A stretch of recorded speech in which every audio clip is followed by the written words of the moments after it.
அப்போ அந்த வீட்டுக்குள்ளே நாங்கள் போகிறோம். உங்களுடைய குழந்தையர் வந்து சொன்னாங்க.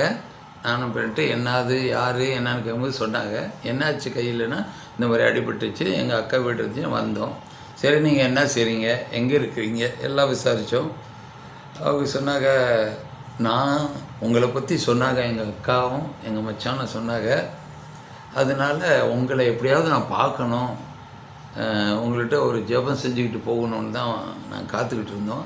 நான் தான் ரொம்ப சொன்னேன் அவங்கள எப்படியாவது கூப்பிடுங்கன்ட்டு.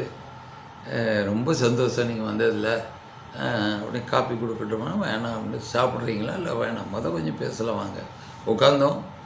உட்காந்து ஆரம்பித்தாச்சு.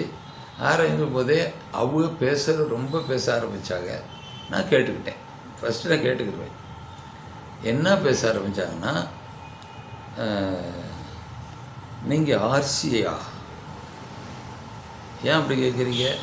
நீங்கள் ஆர்சி இல்லையா? இல்லை நாங்கள் ஆர்சியாக தான் இருந்தோம், இப்போ அரிசியாக மாறிட்டோம். நான் சொல்கிறேன் இப்படி அரிசியாக மாறிட்டோம். என்னாச்சு உங்களுக்கு? நாங்கள் இப்போ வந்து ஏஜி சபைக்கு போயிட்டுருக்கோம், அசம்பிளி ஆஃப் காட் சபைக்கு போயிட்டுருக்கோம். முதல்ல நீங்கள் ஆர்சி தான். எப்போ போனீங்க? 10 வருஷம் முன்னாடி. ஏன் போனீங்க? இங்கே விக்கிரக ஆராதனை செய்கிறாங்க.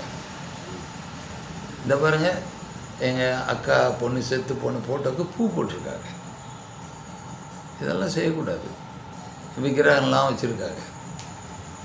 நான் சொன்னால் கேட்க மாட்டேங்கிறாங்க. நாங்கள் நிம்மதியாக இருக்கிறோம்.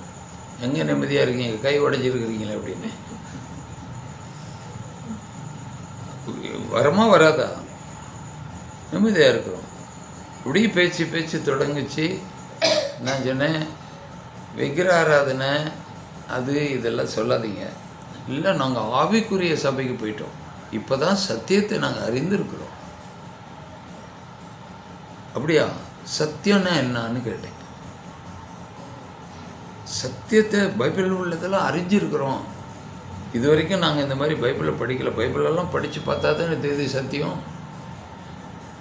அப்போ நான் கேட்டேன், சத்தியங்கிறது வந்து நான் தான் வழி, நான் தான் சத்தியம், நான் தான் ஜீவன் சொன்னார்.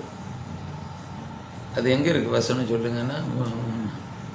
நான் சொன்னேன், யோகான்னு 14 6வது வசனம்னு சொன்னேன். பைபிள் எடுத்துகிட்டு உட்காருங்கன்னு சொல்லி இப்படி கொஞ்சம் இதாச்சு.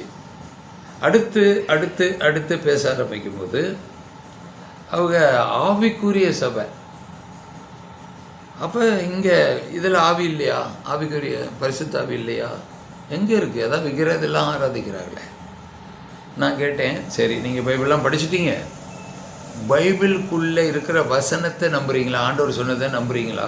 ஓ, அதுக்கு நான் கீழ்ப்படிவேன். கண்டிப்பாக வார்த்தைக்கு நான் கீழ்ப்படிவேன். ஆண்டவர் சொல்கிறத நான் அப்படியே கேட்பேன். நான் சரி, இப்போ நான் சொல்லலை, ஆண்டவர் சொல்கிறத கீழ்படுறீங்களே எடுங்க அப்படின்னு.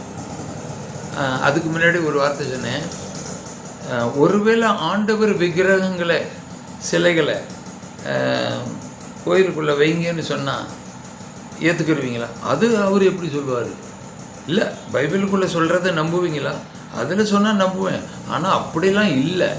நான் சொன்னேன், உங்களுக்கு சத்தியமே தெரியாது, சத்தியமே இல்லை, உங்கள்கிட்ட சத்தியத்தை அறியலை இருக்குன்னு. அதெல்லாம் இல்லை அப்படின்னு நான் காட்டட்டுமா? எங்கே காட்டுங்கன்னாக்க, ஏசாயா 56:4 படிங்கன்னு படித்து பாரு. வேறு நாள் ஏசாயா 56:4